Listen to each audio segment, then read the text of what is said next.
శాంతి. July 7, 2024 యొక్క అవ్యక్త మురళి ఆధారంతో సంపూర్ణతకి సమీపత ద్వారా ప్రత్యక్షతను తీసుకొచ్చేటువంటి యోగాభ్యాసం చేద్దాం. ఓం శాంతి. నేను ఆత్మను శ్రేష్టమైన స్మృతి ద్వారా బాప్దాదాను ప్రేమగా స్మృతి చేస్తున్నాను. ఇంకా బాప్దాదా దగ్గరికి చేరుకున్నాను. బాప్దాదా నన్ను అతి శ్రేష్టమైన రూపంలో చూస్తున్నారు.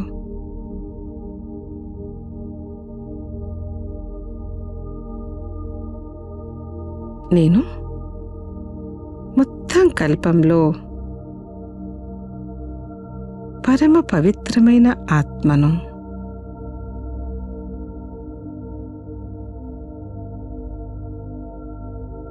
ప్రతి సమయము విశ్వంలో పవిత్ర ఆత్మలు వస్తూనే ఉన్నారు. కానీ బాబా నన్నెంత పరమ పవిత్రంగా చేశారంటే నా ద్వారా మొత్తం ప్రకృతిని సతో ప్రధానంగా చేస్తున్నారు.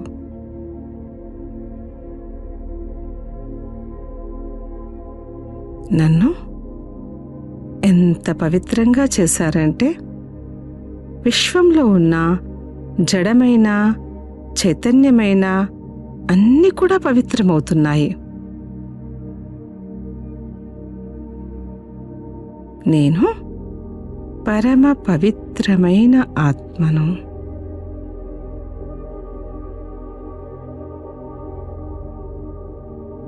నేను ఉన్నతోన్నతమైన ఆత్మను కూడా. ఉన్నతోన్నతమైన భగవంతుణ్ణి గుర్తించాను. నేను స్వయం భగవంతునితో ఉన్నతోన్నతమైన కర్తవ్యాలు చేస్తున్నాను.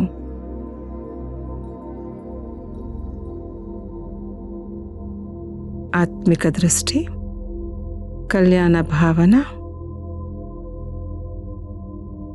ప్రభు పరివారము ప్రతి శ్రేష్టమైన భావన కలిగి ఉన్నాను.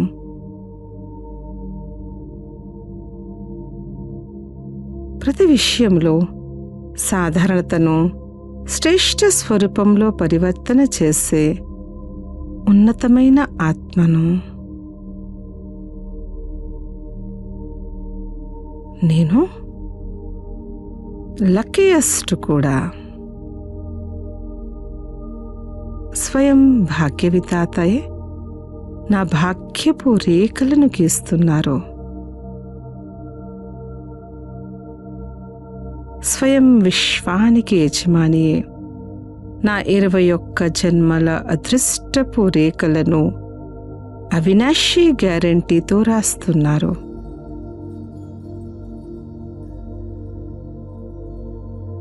నాకు 21 జన్మల కోసం ఎప్పుడు కూడా దుఃఖము, అశాంతి అనుభూతి కానే కాదు.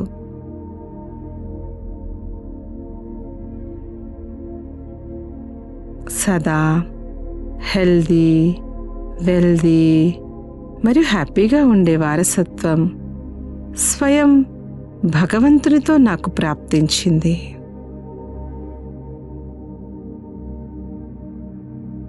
నేను లక్కీయెస్ట్.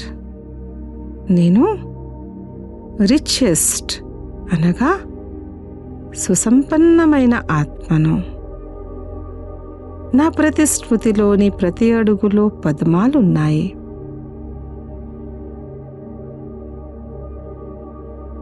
బ్రాహ్మణాత్మనే నాకు నా తండ్రి ద్వారా సర్వ ఖజానాలు ప్రాప్తించాయి. మొత్తం కల్పంలో అత్యంత సంపన్నమైన ఆత్మను నేను.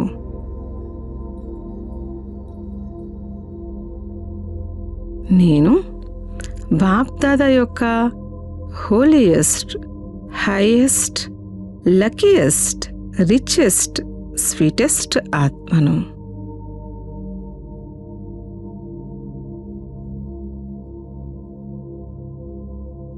బాబా సమ్ముఖంలో చాలా సంతోషంగా ఉన్నాను. బాబా కూడా నన్ను చూస్తూ చాలా సంతోషిస్తున్నారు. ఇదే కదా ప్రభు మిలనము, పరమాత్మ ప్రేమ, పరమాత్మని వారసత్వము, పరమాత్మని ప్రాప్తులు అన్నీ కూడా ఇప్పుడు నాకు ప్రాప్తించాయి. నేను పద్మాపదం భాగ్యవాన్ ఆత్మను.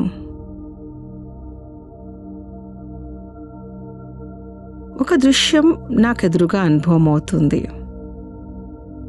పైనుంచి నేను భూమిని చూస్తున్నాను. కాలచక్రం యొక్క అంతిమ చరణం నడుస్తోంది. అన్ని రకాల సమతౌల్యాలు చెదురుమదురైన కారణంగా పంచతత్వాలు కూడా దయనీయ స్థితిలో ఉన్నాయి. ప్రకృతి వికరాల రూపంలో ఉంది. ఆత్మలందరి మధ్యన చిన్న పెద్ద అభిప్రాయ భేదాల కారణంగా అప్రసన్నత,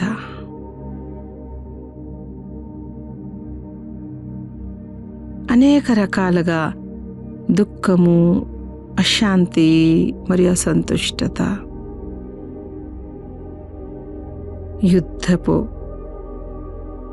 బాధాకరమైన దృశ్యం ప్రతి ఒక్కరిలో ఒక సుఖమయ ప్రపంచం కోసం ఆశ కనిపిస్తుంది. వారంతా ప్రార్థనలు చేస్తున్నారు. ఈ దుఃఖము, బాధాకరమైనటువంటి ప్రపంచం నుంచి ముక్తి కావాలి అని.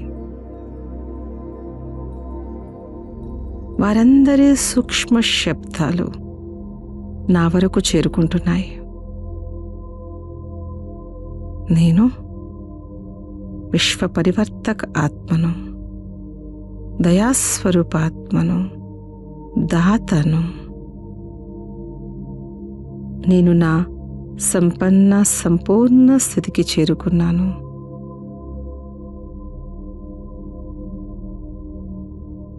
విశ్వానికి శ్రేష్ఠ సమయాన్ని, కొత్త సుఖమయ ప్రపంచాన్ని అతి త్వరలో తీసుకొచ్చేందుకు నేను బాబాకు సహాయం చేసేటువంటి శివశక్తిని.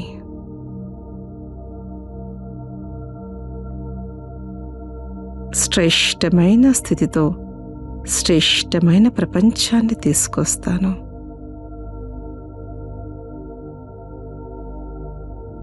పురుషార్థంలో వచ్చేటువంటి ప్రతి విఘ్నాన్ని, ప్రతి పరిస్థితి యొక్క ప్రభావంతో నేను ముక్తై ఉన్నాను.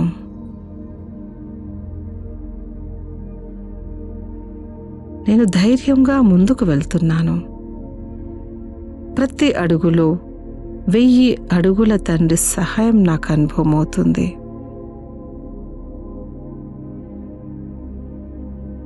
నేను నిస్వార్థ పురుషార్థిని. తండ్రి ప్రేమలో లవలీనమై ఉన్నాను. శక్తిశాలిని.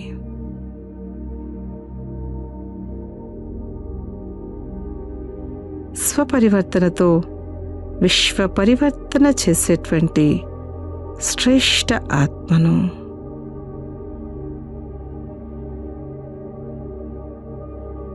ఓం శాంతి శాంతి శాంతి.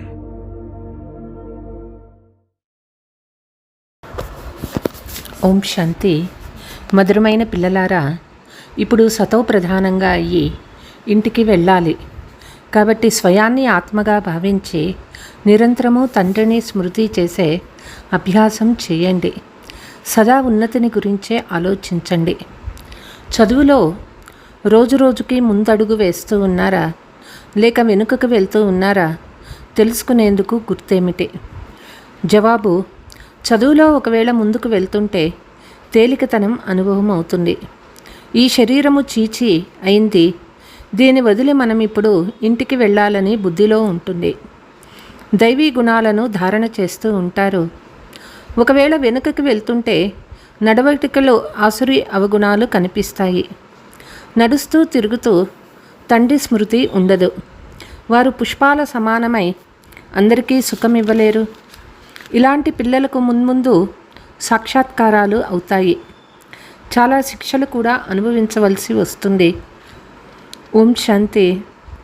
మనము సతోప్రధానంగా వచ్చామనే ఆలోచన బుద్ధిలో ఉండాలి. ఇక్కడ కూర్చున్న వారందరిలో కొందరు దేహాభిమానంలో, కొందరు ఆత్మాభిమానంలో ఉంటారని ఆత్మీక తండ్రి ఆత్మీక పిల్లలకు అర్థం చేయిస్తూ ఉన్నారు. కొందరు క్షణంలో దేహాభిమానులుగా, మరుక్షణంలో ఆత్మాభిమానులుగా అవుతూ ఉంటారు. పూర్తి సమయం ఆత్మాభిమానులుగా ఉన్నామని ఎవ్వరూ చెప్పలేరు. అలా ఉండలేరు. కాసేపు ఆత్మాభిమానంలో, కాసేపు దేహాభిమానంలో ఉంటారని తండ్రి అర్థం చేయిస్తారు. ఈ శరీరాన్ని వదిలి మన ఇంటికి వెళ్తామని పిల్లలకిప్పుడు తెలుసు. చాలా సంతోషంగా వెళ్ళాలి. తండ్రి మార్గాన్ని చూపించారు కాబట్టి మనము శాంతిధామానికి వెళ్ళాలనే చింతన రోజంతా చేస్తూ ఉంటారు. ఇతరులు ఎప్పుడూ ఇలా ఆలోచిస్తూ కూర్చోరు. ఈ శిక్షణ ఎవ్వరికీ లభించదు. ఆలోచన కూడా ఉండదు. ఇది దుఃఖదాయమని మీరు అర్థం చేసుకున్నారు. తండ్రి ఇప్పుడు సుఖధామంలోకి వెళ్ళే మార్గాన్ని తెలిపించారు. తండ్రిని ఎంత స్మృతి చేస్తారో అంత సంపూర్ణంగా అయ్యి యథాయోగ్యంగా శాంతిధామంలోకి వెళ్తారు. దానినే ముక్తి అని అంటారు. ఈ ముక్తి కొరకే మానవులు గురువుల వద్దకు వెళ్తారు. కానీ మానవులకి ముక్తి, జీవన్ముక్తి అంటే ఏమిటి ఏమాత్రమూ తెలియదు. ఎందుకంటే ఇది కొత్త విషయం. మనం ఇప్పుడు ఇంటికి వెళ్ళాలని పిల్లలైన మీకు అర్థం చేసుకున్నారు. స్మృతి యాత్ర ద్వారా పవిత్రంగా అవ్వండి అని తండ్రి చెప్తూ ఉన్నారు. మీరు మొట్టమొదట వచ్చినప్పుడు శ్రేష్టాచార ప్రపంచంలో సతోప్రధానంగా ఉండేవారు. ఆత్మ సతోప్రధానంగా ఉండేది. ఇతరులతో సంబంధం కూడా తర్వాత ఏర్పడుతుంది. గర్భంలోకి వెళ్ళినప్పుడు సంబంధంలోకి వస్తారు. ఇది చివరి జన్మ అని మీకు తెలుసు. మనం తిరిగి ఇంటికి వెళ్ళాలి. పవిత్రం అవ్వకుండా వెళ్ళలేము. ఈ విధంగా లోపల మాట్లాడుకుంటూ ఉండాలి. ఎందుకంటే మనం సతోప్రధానంగా వచ్చాము. ఇప్పుడు సతోప్రధానంగా అయ్యి ఇంటికి వెళ్ళాలి. కూర్చున్నా, లేస్తూ, నడుస్తూ, తిరుగుతూ ఇవే ఆలోచనలు చేస్తూ ఉండాలని తండ్రి ఆజ్ఞాపిస్తూ ఉన్నారు. తండ్రి స్మృతి ద్వారానే సతోప్రధానంగా అవ్వాలి. ఎందుకంటే తండ్రే పతిత పావనుడు. మీరు పావనంగా ఎలా తయారవ్వగలరో తండ్రి యుక్తి తెలుపుతూ ఉన్నారు. మొత్తం సృష్టి ఆది మధ్యాంతాల గురించి తండ్రికి మాత్రమే తెలుసు. ఈ రహస్యం తెలిసిన అథారిటీ గలవారు ఇంకెవ్వరూ లేరు. తండ్రే మానవ సృష్టికి బీజరూపుడు. భక్తి ఎంతవరకు జరుగుతుందో తండ్రి అర్థం చేయించారు. ఇంత సమయం జ్ఞాన మార్గము, ఇంత సమయం భక్తి మార్గమని తెలిపించారు. ఈ మొత్తం జ్ఞానమంతా లోపలే మెదులుతూ ఉండాలి. ఎలాగైతే తండ్రి ఆత్మలో జ్ఞానం ఉందో అలా మీ ఆత్మలో కూడా జ్ఞానం ఉంది.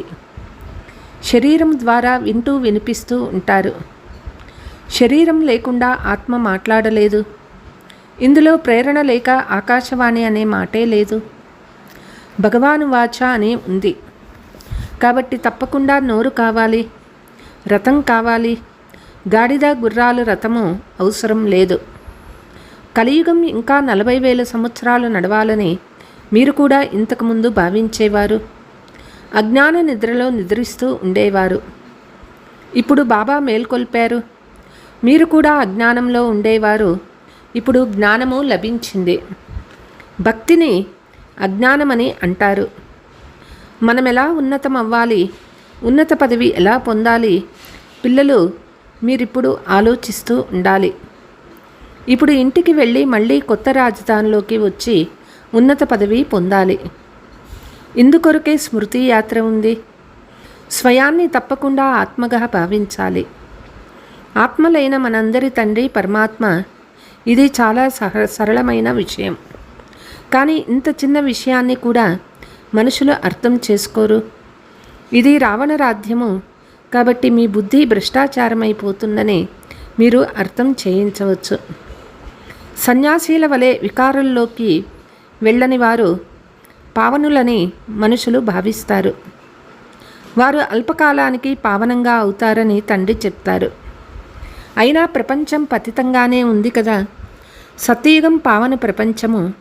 సత్యయుగం వంటి పావనులు పతిత ప్రపంచంలో ఎవ్వరూ ఉండరు. అక్కడ రావణరాజ్యమే లేదు, వికారాలనే మాటే లేదు. నడుస్తూ తిరుగుతూ చక్రం తిప్పుతూ బుద్ధిలో ఈ చింతన ఉండాలి. బాబాలో ఈ జ్ఞానం ఉంది కదా. జ్ఞానసాగర్లైతే జ్ఞానం తప్పకుండా మెదులుతూ ఉంటుంది. మీరు కూడా జ్ఞానసాగరం ద్వారా పుట్టినటువంటి నదులే కదా. వారు ఎప్పటికీ సాగర్లుగానే ఉంటారు. మనం అలా సదా సాగర్లుగా ఉండము. మనమంతా సోదరులమని పిల్లలు మీరు భావిస్తారు. పిల్లలు మీరు చదువుకుంటూ ఉన్నారు. వాస్తవానికి నదులనే మాటే లేదు. నదులంటే గంగా యమున మొదలైనవి కదా. మనం ఇప్పుడు బేహద్దులో నిల్చొని ఉన్నాము. ఆత్మలైన మనము అంతా ఒకే తండ్రి పిల్లలము, సోదరులము. మనం ఇప్పుడు తిరిగి ఇంటికి వెళ్ళాలి. అక్కడ నుంచి మళ్ళీ వచ్చి శరీరం రూపీ సింహాసనంపై విరాజనం అవుతాము. ఆత్మ చాలా చిన్నది. ఆత్మ సాక్షాత్కారమైతే అర్థమే చేసుకోలేరు. ఆత్మ వెళ్ళిపోతే తల నుండి వెళ్ళిందని, కళ్ళ నుండి వెళ్ళిందని, నోటి నుండి వెళ్ళిపోయిందని అంటారు. నోరు తెరుచుకుంటుంది. ఆత్మ శరీరాన్ని వదిలి వెళ్ళిపోతే శరీరము జడమైపోతుంది. విద్యార్థులు బుద్ధిలో రోజంతా చదివే ఉండాలి. మీలో కూడా మొత్తం రోజంతా చదువుకు సంబంధించిన ఆలోచనలే నడుస్తూ ఉండాలి. మంచి మంచి విద్యార్థుల చేతిలో సదా ఏదో ఒకరోజు పుస్తకం ఉంటుంది, ఏదో ఒక పుస్తకం ఉంటుంది. చదువుతూనే ఉంటారు. బాబా చెప్తారు, ఇది మీ అంతిమ జన్మ. చక్రమంతా తిరిగి చివరికి వచ్చారు. కాబట్టి బుద్ధిలో సదా ఈ స్మృతే ఉండాలి. ధారణ చేసి పిల్లలకు అర్థం చేయించాలి. కొందరికైతే ధారణ అవ్వనే అవ్వదు. పాఠశాలలో కూడా విద్యార్థులు నెంబర్ వారుగా ఉంటారు. సబ్జెక్టులు కూడా చాలా ఉంటాయి. ఇక్కడైతే ఒకే సబ్జెక్టు, దేవతలుగా అవ్వాలి. చదువుకు సంబంధించిన ఈ విషయాల గురించే చింతన నడుస్తూ ఉండాలి. చదువు మర్చిపోతే మిగతా ఇతర ఆలోచనలు నడుస్తూ ఉంటాయి. వ్యాపారస్తులు తమ వ్యాపారం గురించి ఆలోచిస్తూ ఉంటారు. విద్యార్థులు చదువులోనే మునిగి ఉంటారు. పిల్లలైనా మీరు కూడా మీ చదువులోనే ఉండాలి. అంతర్జాతీయ యోగా కాన్ఫరెన్స్ గురించి ఒక ఆహ్వాన పత్రిక వచ్చింది. వారికి మీరు ఏ విధంగా వ్రాయాలి అంటే, మీది హఠయోగము, దాని లక్ష్యం ఏమిటి, దాని లాభాలేమిటి. మేము రాజయోగం నేర్పిస్తాము. రచయిత జ్ఞానసాగరుడు పరంపిత పరమాత్మ మాకు స్వయాన్ని గురించి, రచన గురించిన జ్ఞానాన్ని వినిపిస్తూ ఉన్నారు. మేమిప్పుడు వాపస్ ఇంటికి వెళ్ళాలి. మన్మనాభవ అనేదే మా మంత్రము. తండ్రిని మరియు తండ్రి ద్వారా లభించిన వారసత్వాన్ని స్మృతి చేస్తాము. మీరు హఠయోగము మొదలైనవి చేస్తూ ఉంటారు. దీని లక్ష్యమేమి, మేము కూర్చుంటున్న దాని గురించి మీకు చెప్పాము. మీరు చేసే హఠయోగం ద్వారా ఏం లభిస్తుంది? ఈ విధంగా సంక్షిప్తంగా జవాబు రాయాలి. ఇలాంటి ఆహ్వానాలు మీ దగ్గర చాలానే వస్తాయి. అఖిల భారత ధార్మిక మహాసమ్మేళనం వారి నుండి మీ లక్ష్యం ఏమిటని అడుగుతూ ఆహ్వానం వస్తే ఇప్పుడు మేమిది నేర్చుకుంటున్నామని మీ గురించి తప్పకుండా తెలపాలి. రాజయోగాన్ని మీరెందుకు నేర్చుకుంటున్నారని ఎవరైనా అడిగితే మేము చదువుకుంటున్నాము, మమ్మల్ని చదివించేవారు భగవంతుడు, మనమంతా సోదరులము, మేము స్వయాన్ని ఆత్మగా భావిస్తాము. స్వయాన్ని ఆత్మగా భావించి తండ్రినొక్కరిని స్మృతి చేస్తే మీ పాపాలు సమాప్తమైపోతాయి. బేహద్దు తండ్రి చెప్తూ ఉన్నారు. ఇటువంటి పాంప్లెట్స్ బాగా వ్రాసి ముద్రించండి. ఎక్కడైనా సమావేశాలు జరిగితే అక్కడ ఇవి పంపియండి. మీరు చాలా మంచి ఆచారాలను నేర్చుకుంటున్నారని అంటారు. రాజయోగం ద్వారా రాజాదిరాజులుగా విశ్వానికి అధిపతులుగా అవుతారు. ప్రతి 5000 సంవత్సరాల తర్వాత మనము దేవతలుగా అవుతాము, మళ్ళీ మనుషులుగా అవుతాము. ఇలా విచారసాగర మతనం చేసి ఫస్ట్ క్లాస్ లేఖను తయారు చేయాలి. మీ ఉద్దేశం ఏమిటి అని అడుగుతారు. మా లక్ష్యం ఇది అని ముద్రించి ఉంచుకోండి. ఇలా వ్రాయటం ద్వారా టెంప్టేషన్ ఉంటుంది. ఇందులో ఎలాంటి హఠయోగము, శాస్త్రవాదము చేయాల్సిన అవసరమే లేదు. వారికి శాస్త్రాలు మొదలైన వాటి గురించి ఎంతో అహంకారం ఉంటుంది. వారు స్వయాన్ని శాస్త్రాల అథారిటీగా భావిస్తారు. వాస్తవానికైతే వారు పూజ్యులను అధికారులని అంటారు. పూజారులను ఏమంటారు? మనం ఏమి నేర్చుకుంటున్నామనేది స్పష్టంగా రాయాలి. బ్రహ్మకుమారీల పేరైతే ప్రసిద్ధి అయిపోతుంది. యోగము 2 రకాలు. ఒకటి హఠయోగము, రెండవది సహజయోగము. సహజయోగము మనుషులు ఎవ్వరూ నేర్పించలేరు. రాజయోగము ఒక్క పరమాత్మ మాత్రమే నేర్పిస్తారు. మిగిలినవన్నీ రకరకాల యోగాలు మానవ మతమనుసారంగా ఉంటాయి. అక్కడ దేవతలకైతే ఏ మతము అవసరం లేదు. ఎందుకంటే వారికి వారసత్వం లభించే ఉంది. వారు దేవతలు అంటే దైవీ గుణాలు కలిగిన వారు. ఇలాంటి గుణాలు లేని వారిని అసురులు అని అంటారు. దేవతల రాజ్యం ఉండేది, అది ఎక్కడికి వెళ్ళింది? 84 జన్మలు ఎలా తీసుకున్నారు? ఈ విషయాలు మెట్ల చిత్రం చూపించి అర్థం చేయించాలి. మెట్ల చిత్రం చాలా బాగుంది. మీ మనసులో ఉండేది ఈ చిత్రంలో ఉంది. ఆధారమంతా చదువుపైనే ఉంది. సంపాదనకు ఆధారం చదువు. ఇది అన్నిటికంటే ఉన్నతమైనది. బెస్ట్ చదువు ప్రపంచానికి తెలియదు.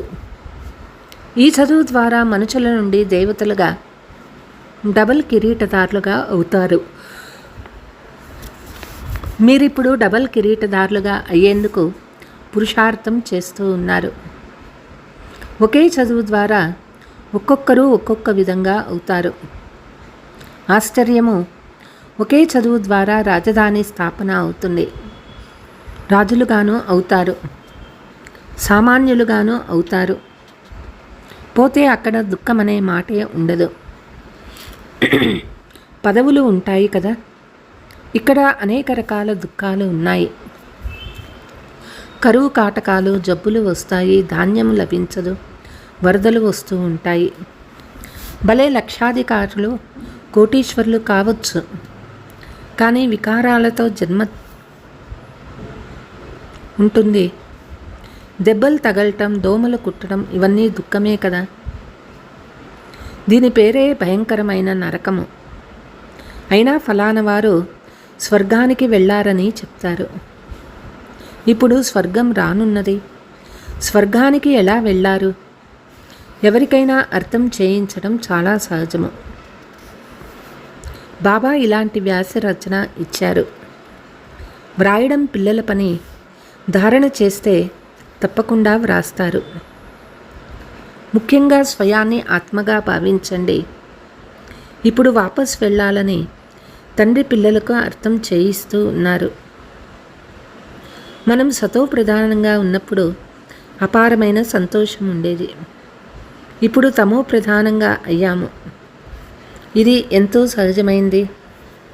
బాబా చాలా పాయింట్స్ చెప్తూ ఉంటారు. కూర్చొని ఇతరులకు బాగా అర్థం చేయించాలి. ఒప్పుకోకపోతే మన కులస్తులు కారని అర్థం చేయించాలి. చదువులో రోజు రోజుకి ముందుకి పోతూ ఉండాలి. వెనక్కి వెళ్ళరాదు. దైవీ గుణాల బదులు ఆసురీ గుణాలు ధారణ చేస్తే వెనుకకు వెళ్ళినట్లే కదా. వికారాలను వదులుతూ ఉండండి. దైవీ గుణాలను ధారణ చేయండి. చాలా తేలికగా ఉండాలి. ఇది చీచీ శరీరము, దీన్ని వదిలివేయాలి. ఇప్పుడు మనం ఇక ఇంటికి వెళ్ళాలని తండ్రి చెప్తూ ఉన్నారు. తండ్రిని స్మృతి చేయకపోతే పువ్వులుగా అవ్వలేరు. చాలా శిక్ష అనుభవించవలసి వస్తుంది. ముందు ముందు మీకు అవన్నీ సాక్షాత్కారం అవుతాయి. మీరు ఏ సేవ చేశారని మిమ్మల్ని అడుగుతారు. మీరెప్పుడూ కోర్టుకు వెళ్ళలేదు. బాబా అయితే అన్నీ చూశారు. దొంగల్ని ఎలా పట్టుకుంటారో, కేసు ఎలా పెడతారో అన్నీ చూశారు. అలాగే అక్కడ కూడా అన్నీ సాక్షాత్కారం చేయిస్తూ ఉంటారు. శిక్షలు అనుభవించి మళ్ళీ పైసా పదవిని పొందుతారు. మీరు పాస్ అవ్వరని టీచర్కు దయ కలుగుతుంది. తండ్రిని స్మృతి చేసే సబ్జెక్టు అన్నిటికంటే మంచిది. దీని ద్వారా పాపాలు తొలగుతూ ఉంటాయి. బాబా మనల్ని చదివిస్తూ ఉన్నారు. అదే స్మరణ చేస్తూ చక్రం తిప్పుతూ ఉండాలి. విద్యార్థులు టీచర్ను స్మృతి కూడా చేస్తారు. వారి బుద్ధిలో చదువు కూడా ఉంటుంది. టీచర్తో యోగమైతే తప్పకుండా ఉంటుంది. మన సోదరులందరి టీచరు ఒక్కరేనని, వారు సుప్రీం టీచర్ అని బుద్ధిలో ఉండాలి. పోను పోను చాలామందికి తెలుస్తుంది. అహో ప్రభు, మీ లీల అపారము అని మహిమ చేస్తా మరణిస్తారు. ఏమీ పొందలేరు. దేహాభిమానంలో వచ్చినందున ఉల్టా పనులు చేస్తారు. ఆత్మాభిమానులుగా ఉంటే మంచి పనులు చేస్తారు. ఇప్పుడు మీది వానప్రస్థ స్థితి అని తండ్రి చెప్తూ ఉన్నారు. తిరిగి తప్పకుండా వెళ్ళవలసి వస్తుంది. లెక్కాచారం చుక్తు చేసుకొని అందరూ వెళ్ళాల్సిందే. ఇష్టమున్నా లేకపోయినా తప్పకుండా వెళ్ళాలి. ప్రపంచం చాలా భాగం ఖాళీ అయ్యి రోజు కూడా వస్తుంది. కేవలం భారతదేశం మాత్రమే ఉంటుంది. అర్థకల్పం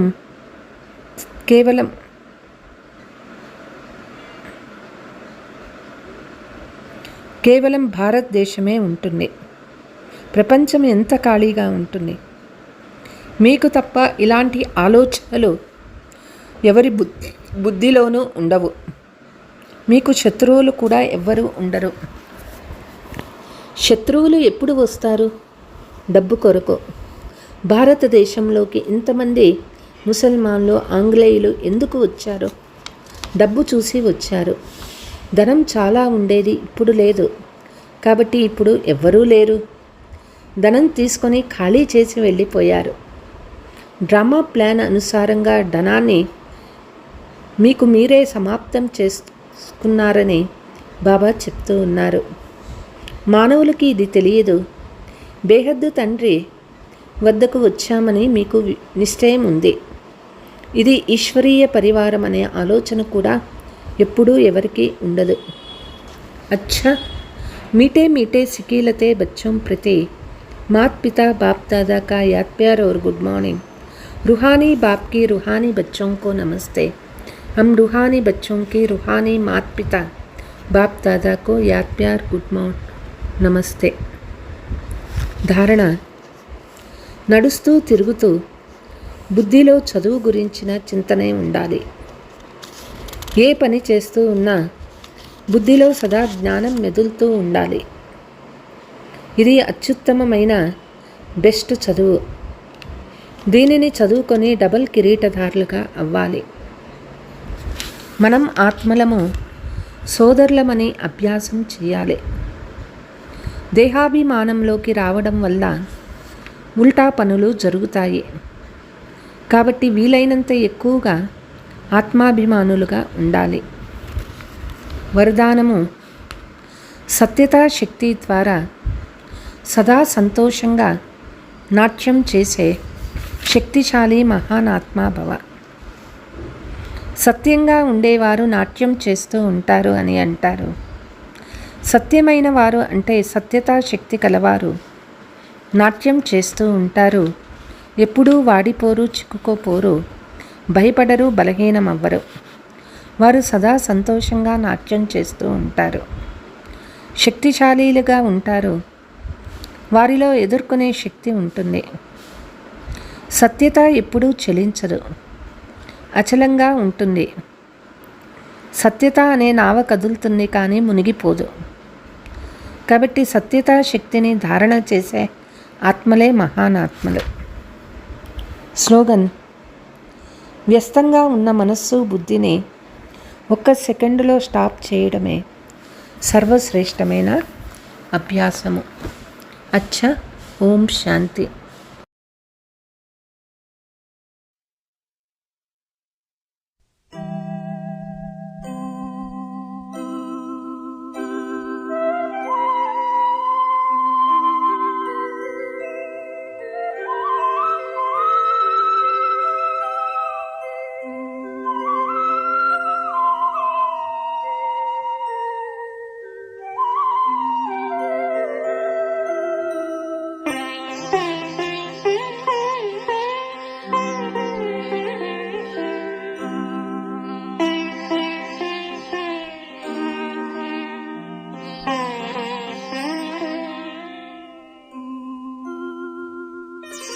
సమత పెంచి నీ ప్రేమ